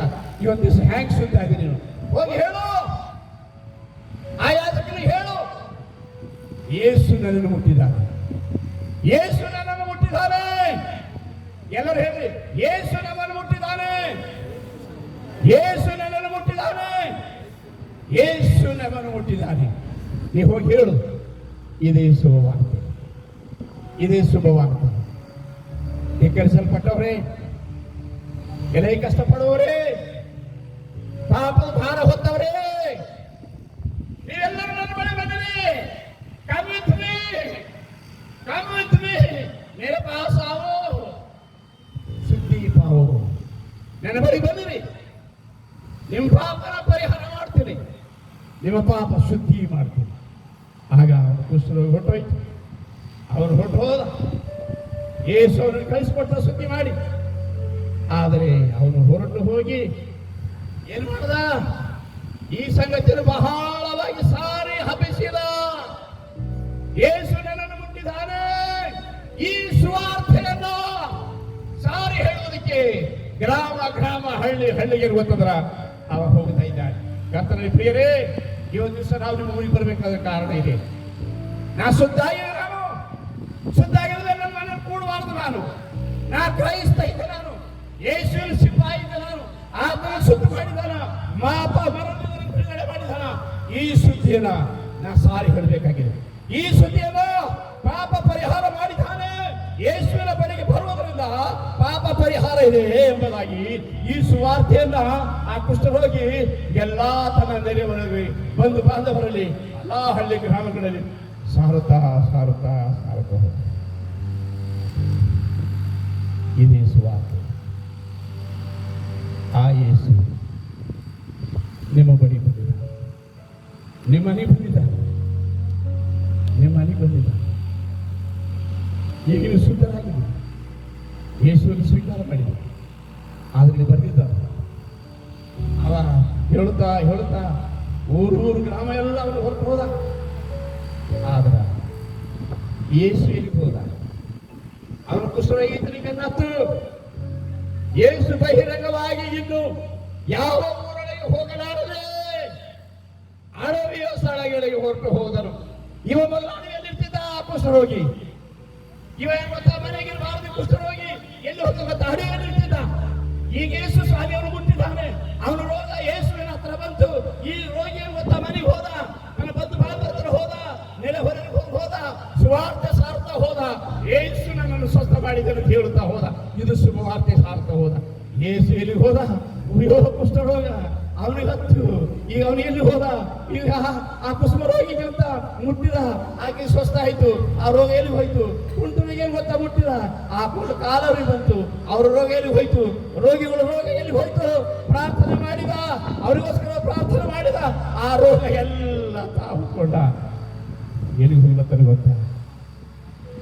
ಕಲ್ವರಿ ಪೂಜೆಗೆ ಹೋಗ್ತಾ ಇದ್ದ, ಆರಣ್ಯಕ್ಕೆ ಹೋಗ್ತಾ ಇದ್ದಾನ. ಎಲ್ಲರ ಪಾಪ ಹೊತ್ಕೊಂಡಿದ್ದಾನ, ಎಲ್ಲರ ಪಾಪ ಹೊತ್ಕೊಂಡಿದ್ದಾನ, ಪಾಪಿಯಾಗಿದ್ದಾನ, ಅಳ್ತಾ ಇದ್ದಾನ, ಹೊಡಿತಾ ಇದ್ದಾರ, ಮೈ ಮೇಲೆ ಹೊಡಿತಾ ಇದ್ದಾರ. ಆತನ ಶರೀರ ಚಿಂದಿ ಚಿಂದಿಯಾಗಿ ಹೋಗಿದೆ. ರೋಮ್ ಸಾಮ್ರಾಜ್ಯದಲ್ಲಿ ಆತನ ಶರೀರ ಕುಂದಿ ಹೋಗಿದೆ. ಅಯ್ಯೋ, ಆತನ ಮುಗಿದ ಹೂ ಕೊಡ್ತಾ ಇದ್ದಾರ, ಗಡ್ಡ ಕೇಳ್ತಾ ಇದ್ದಾರ, ಮೈ ಮೇಲೆ ಹೊಡಿತಾ ಇದ್ದಾರ. ಅಯ್ಯೋ, ಯೇಸುವಿಗೆ ಭಾರವಾದಂತ ಶಿಲುಬೆ ಆತನ ಮೇಲೆ ಬಂತು. ಹೊಡೆಯುವವರಿಗೆ ಏನು ಅಂದಿಲ್ಲ, ಉಗುಳುವವರಿಗೆ ಏನು ಅಂದಿಲ್ಲ, ಬಳಿ ಹೊಡೆಯುವವರಿಗೆ ಏನು ಅಂದಿಲ್ಲ. ಅಯ್ಯೋ ಅಯ್ಯೋ, ತಾಳಲ್ಲ ತಂದೆಯೇ, ದೇವ್ರೇ, ನನ್ನ ಯಾಕೆ ಕೈ ಬಿಟ್ಟಿ? ಈ ಒಂದು ದಿವಸದಲ್ಲಿ ಇಂಥ ಭಯಂಕರ ಕಷ್ಟ ಇದೆ. ಇದು ಎಲ್ಲಿಂದ ಬಂತು? ಈ ಶಾಪ ಎಲ್ಲಿಂದ ಬಂತು? ಈ ಶಿಕ್ಷೆ ಎಲ್ಲಿಂದ ಬಂತು? ಇವತ್ತು ದಿವಸ ನಿಮ್ಮನ್ನು ಸ್ವಸ್ಥ ಮಾಡಿದ್ದಾನೆ, ನಿಮ್ಮನ್ನು ಮುಟ್ಟಿದ್ದಾನೆ. ಇವತ್ತು ದಿವಸ ನೀವು ಶುದ್ಧರಾಗಿದ್ದೀರಿ. ಈಗ ಯೇಸು ಹೋಗಿದ್ದಾರೆ ಗೊತ್ತಾ? ಶಿಲುಬೆಯಲ್ಲಿ ರಕ್ತ ಸುರಿಸ್ತಾ ಇದೆ. ತಂದೆಯೇ, ತಿಳಿಯದೆ ಮಾಡಿರ್ತಕ್ಕಂಥ ಇವ್ರ ಪಾಪ ಕ್ಷಮಿಸು, ಇವ್ರ ಪಾಪ ಕ್ಷಮಿಸು. ಇವತ್ತು ಇವ್ರ ಪಾಪ ಕ್ಷಮ ಪಡೆಯಲು ಹೋಯ್. ಯಾರ್ಯಾರು ಆತನ ನಂಬುತ್ತಾರೋ, ಆತನ ಹೆಸರಿನಲ್ಲಿ ನಂಬಿಕೆ ಇರ್ತಾರೋ, ಅವ್ರಿಗೆ ದೇವರ ಮಕ್ಕಳಾಗುವ ಅಧಿಕಾರ ಇದೆ. ಅವರು ಸುತ್ತರು ಈಗ ಅವರು ಪಾಪಿಗಳಲ್ಲ, ಈಗ ಅವರು ರೋಗಿಗಳಲ್ಲ. ದೇವ್ರ ಮಕ್ಕಳೇ, ಯೋಹಾನ್ ಬರೆದ ಸುವಾರ್ತೆ ಇದು ಬರೆಯಲ್ಪಟ್ಟಿದೆ. ಯೋಹಾನ್ ಬರೆದ ಸುವಾರ್ತೆ 15ನೇ ಅಧ್ಯಾಯ ಇವತ್ತು 14ನೇ ವಚನದಲ್ಲಿ ಈ ರೀತಿಯಾಗಿ ಗೊತ್ತಾಗುತ್ತೆ, ಬರೆಯಲ್ಪಟ್ಟಿದೆ. ಅದನ್ನು ಹೇಳಿ ನಾನು ಇವತ್ತು ದಿವಸ ಮುಗಿಸ್ಬೇಕು ಪ್ರಾರಂಭ ಮಾಡ್ತೇವೆ. ದೇವ್ರ ಮಕ್ಕಳೇ, 15ನೇ ಅಧ್ಯಾಯ ಯೋಹಾನ್ ಬರೆದ ಸುವಾರ್ತೆ. ಈ ಸುವಾರ್ತೆ ನಾವು ಕೇಳಿದ ಮೇಲೆ ನೀವು ಹ್ಯಾಂಗ ಶುದ್ಧರಾಗಿದ್ದೀರಿ? ಇವತ್ತು ದಿವಸ ಯೋಹಾನ್ ಬರೆದ ಸುವಾರ್ತೆ 15ನೇ ಅಧ್ಯಾಯದ 3ನೇ ವಚನದಲ್ಲಿ ಈ ರೀತಿಯಾಗಿ ಬರೆಯಲ್ಪಟ್ಟಿದೆ. ನಾನು ನಿಮಗೆ ಹೇಳಿದ ವಾಕ್ಯದ ದಿಶೆಯಿಂದ, ನಾನು ನಿಮಗೆ ಹೇಳಿದ ವಾಕ್ಯದ ದಿಶೆಯಿಂದ ಈಗ ನೀವು ಶುದ್ಧರಾಗಿದ್ದೀರಿ. ಹಲ್ಲೆಲೂಯ! ಈಗ ನೀವು ಶುದ್ಧರಾಗಿದ್ದೀರಿ. ನನ್ನ ವಾಕ್ಯದಿಂದ ನೀವು ಶುದ್ಧರಾಗಿದ್ದೀರಿ. ನನ್ನ ವಾಕ್ಯದಿಂದ ಶುದ್ಧರಾಗಿದ್ದೀರಿ. ಇವತ್ತು ದಿವಸ ನೀವು ಶುದ್ಧರು. ಅದಕ್ಕೆ ಇವತ್ತು ದಿವಸ ದೇವ್ರ ಮಕ್ಕಳು, ನೀವು ರಾಜವಂಶದವರು, ಆ ದೇವ್ರ ಮಕ್ಕಳು ನೀವು. ನಿಮ್ಗೆ ಯಾರು ಸೇರಿಸ್ಕೊಳ್ತಿದ್ದಿಲ್ಲ, ಸಹಿಸ್ಕೊಳ್ತಿದ್ದಿಲ್ಲ. ಇವತ್ತು ದಿವಸ ಇಂತಹ ಪದವಿ, ಇಂತಹ ಈ ಲೋಕದ ಸಮಸ್ತ ಲೋಕದ ಇಂತಹ ಅಧಿಕಾರ ಎಲ್ಲಿಂದ ಬಂತು? ಯೇಸುವಿನ ಮೂಲಕವಾಗಿ. ಮಹಾತ್ಮ ಗಾಂಧಿಯವರು ಕುಷ್ಠರೋಗಿಗಳಿಗೆ ಉತ್ತಮ ಇವತ್ತು ದಿವಸ ಆರೈಕೆ ಮಾಡಿದರು. ನಮ್ಮ ಭಾರತದ ಮದರ್ ತೆರೇಸಾ ಮತ್ತು ಕುಷ್ಠರೋಗಿಗಳಿಗೆ ಮುಟ್ಟಿ ಆರೈಕೆ ಮಾಡಿದರು. ಪ್ರಪಂಚದಲ್ಲಿ ಎಲ್ಲಕ್ಕಿಂತ ಮೊದಲು ಮುಟ್ಟಿದವರು ಯಾರು? ಯೇಸು. ಯೇಸು ಎಲ್ಲಾ ರೋಗಿಗಳನ್ನು ಮುಟ್ತಾ ಇದ್ದಾನೆ, ಎಲ್ಲಾ ರೋಗಿಗಳನ್ನು ಸ್ವಸ್ಥ ಮಾಡ್ತಾ ಇದ್ದಾನೆ, ಎಲ್ಲಾ ರೋಗಿಗಳಿಗೆ ಇವತ್ತು ತನ್ನ ಬಳಿ ಕರೆದಿದ್ದಾನೆ. ಯಾರೂ ಅವರನ್ನು ಕರೆಯಲಿಲ್ಲ. ಬಾಳೆ ಹೊರಗಿರ್ತಿದ್ದರು, ಊರು ಹೊರಗಿರ್ತಿದ್ದರು. ಇವತ್ತು ದಿವಸ ಅವ್ರು ಏನೈತಿಲ್ಲ, ಅವತ್ತು ದಿವಸದಲ್ಲಿ ಬಾವಿ ನೀರಿಗೆ ಬರ್ಬಿಡ್ತಿದ್ದಿಲ್ಲ, ಎಲ್ಲಿ ಊಟಕ್ಕೆ ಬರ್ಬಿಡ್ತಿದ್ದಿಲ್ಲ, ಅವ್ರು ಎಲ್ಲಿ ಇಲ್ಲ. ಇವತ್ತು ದಿವಸ ನಮ್ಮ ಭಾರತ ದೇಶದ ಕೆಲವೊಂದು ಪ್ರದೇಶಗಳು, ಉತ್ತರ ಭಾರತದಲ್ಲಿ ಇವತ್ತು ಅದೇ ಪದ್ಧತಿ ಇನ್ನೂ ಹೋಗಿಲ್ಲ. ಕತ್ತಲಿದೆ. ಎಲ್ಲಿ ಕ್ರೈಸ್ತ ಸಭೆ ಇಲ್ಲ, ಎಲ್ಲಿ ಇರುವಂತ ಸುವಾರ್ತೆ ಇಲ್ಲ, ಅಲ್ಲಿ ಕತ್ತಲಿದೆ, ಅಲ್ಲಿ ಪಾಪ ಅಧಿಕಾರ ಮಾಡ್ತಾ ಇದೆ. ಉತ್ತರ ಪ್ರದೇಶದಲ್ಲಿ ಇನ್ನು ಯಾರಿಗೂ ಅಂತ ಬಾವಿ ಹೋಗುವಂತ ಅಧಿಕಾರ ಇಲ್ಲ. ಇನ್ನು ಯಾರು ಅಂತ ಇಂಥ ಶೋಷಣೆಯಲ್ಲಿದ್ದಾರೆ, ಇಂಥ ಭಯಂಕರ. ಯಾಕಂದ್ರೆ ಗೊತ್ತಾ, ಮನುಸ್ಮೃತಿಯಲ್ಲಿ ಬರೆಯಲ್ಪಟ್ಟಿದೆ. ಮನುಸ್ಮೃತಿಯಲ್ಲಿ ಹೇಳಿದ ಹಾಗೆ ಎದೇನು ಗೊತ್ತಾ, ನಡೀತಾ ಇದೆ. ಇವತ್ತು ದಿವಸ ಈ ವಾಕ್ಯ ಶುದ್ಧ ಇದೆ. ಯೇಸು ಶುದ್ಧನಿದ್ದಾರೆ, ನಿಮ್ಮನ್ನು ಶುದ್ಧಿ ಮಾಡಿದ್ದಾರೆ. ಇದು ಸ್ವಾರ್ತೆ.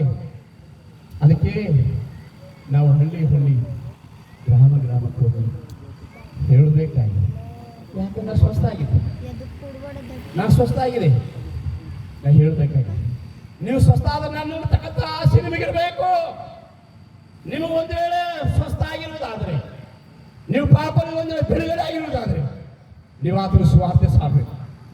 ಆತನ ಸಾಕ್ಷಿ ನಾ ಶುದ್ಧಾಗಿದೆ ಮೂಲಕ ಸುವಾರ್ತೆ ಸಾಕ್ಷಿ ಇವತ್ತು ದಿವಸ ನೀವು ಶುದ್ಧರಾಗಿದೆ.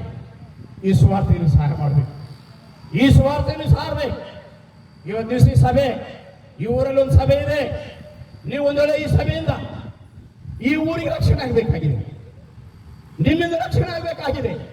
ಯಾಕಂದ್ರೆ ಶುದ್ಧರು ಪ್ರಪಂಚ ಇವತ್ತು ದಿವಸ ಇನ್ನು ಮುಡ್ದಾರಿದೆ.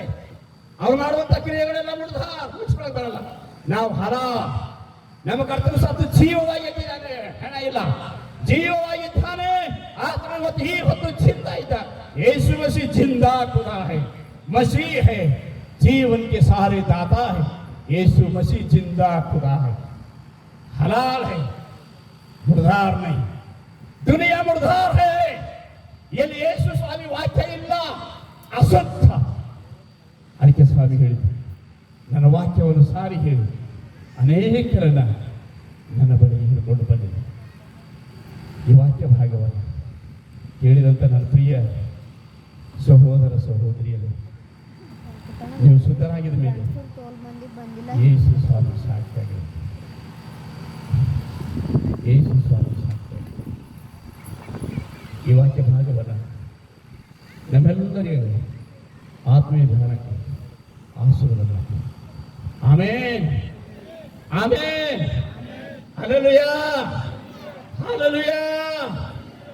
ಎಲ್ಲರೂ ಹಲ್ಲೆಲೂಯಾ, ಹಲ್ಲೆಲೂಯಾ, ಆಮೆನ್, ಆಮೆನ್. ಜೈ ಕ್ರಿಸ್ಟ್, ಜೈ ಕ್ರಿಸ್ಟ್. बोलो यीशु मसीह की, बोलो यीशु मसीह की, खुदावंद यीशु मसीह की, सब बोलो यीशु मसीह की. आमेन. ದೇವರು ನಿಮ್ಮನ್ನು ಆಶೀರ್ವಾದ ಮಾಡಿ. ಜೈ ಕ್ರಿಸ್ತ. ದೇವರ ಪರಿಶುದ್ಧ ನಾಮ ಸ್ತೋತ್ರವಾಗಲಿ. ಇಲ್ಲಿಯವರೆಗೆ ಅದ್ಭುತವಾಗಿರುವಂತಹ ಸಂದೇಶವನ್ನು ನೀವೆಲ್ಲರೂ ಕೇಳಿದ್ದೀರಿ. ದೇವರು ನಿಮ್ಮ ಆತ್ಮದಲ್ಲಿ ಕಾರ್ಯ ಮಾಡಲಿ ಎಂಬುದಾಗಿ ನಾವು ದೇವರಲ್ಲಿ ಪ್ರಾರ್ಥನೆ ಮಾಡುವಂಥವರಾಗಿದ್ದೇವೆ. ದೇವರು ನಮ್ಮ ಪಾಪಗಳನ್ನು ತೊಳೆಯುವುದಕ್ಕೋಸ್ಕರವಾಗಿ, ನಮ್ಮಲ್ಲಿರುವಂಥ ಹೊಲಸುತನವನ್ನು ತೆಗೆಯುವುದಕ್ಕೋಸ್ಕರವಾಗಿ ಆತನು ಲೋಕದಲ್ಲಿ ಬಂದಿದ್ದಾನೆ, ನಮ್ಮನ್ನು ರಕ್ಷಣೆ ಕೊಟ್ಟಿದ್ದಾನೆ ಎಂಬುದಾಗಿ ಈ ಒಳ್ಳೆಯ ಒಂದು ಸಂದೇಶವನ್ನು ಕೊಟ್ಟಿರುವಂಥ ಎಲ್ಲ ಮನೋಹರಸರವರಿಗೆ ಯೇಸು ಕ್ರಿಸ್ತನ ಮೊದಲ ನಾಮದಲ್ಲಿ ನಾನು ವಂದಿಸುವಂಥವನಾಗಿದ್ದೇನೆ ಮತ್ತು ನಿಮ್ಮೆಲ್ಲರಿಗೂ ಸಹ ನಾವು ವಂದಿಸ್ತೇವೆ. ಇವಾಗ ಕಾಣಿಕೆಯನ್ನು ಸ್ವೀಕಾರ ಮಾಡಲಾಗುತ್ತದೆ. ಅದಕ್ಕಿಂತ ಮುಂಚಿತವಾಗಿ ನಾವು 5 ನಿಮಿಷ ಕ್ವೈರ್ ಟೀಮಿನವರಿಗೆ ಅವಕಾಶ ಮಾಡಿಕೊಡ್ತಾ ಇದ್ದೇವೆ. ದಯಮಾಡಿ ಆದಷ್ಟು ಬೇಗನೆ 5 ನಿಮಿಷದಲ್ಲಿ ನಿಮ್ಮ ಒಂದು ಆರಾಧನೆ ಮುಗಿಸಬೇಕು. ಅದಾದ ನಂತರ ಕಾಣಿಕೆ ಒಂದು ಹಾಡಲ್ಪಡುತ್ತದೆ. ಕಾಣಿಕೆ ಆದ ನಂತರ ನಾವು ಕೊನೆ ಹಂತದಲ್ಲಿ ಬರ್ತೇವೆ.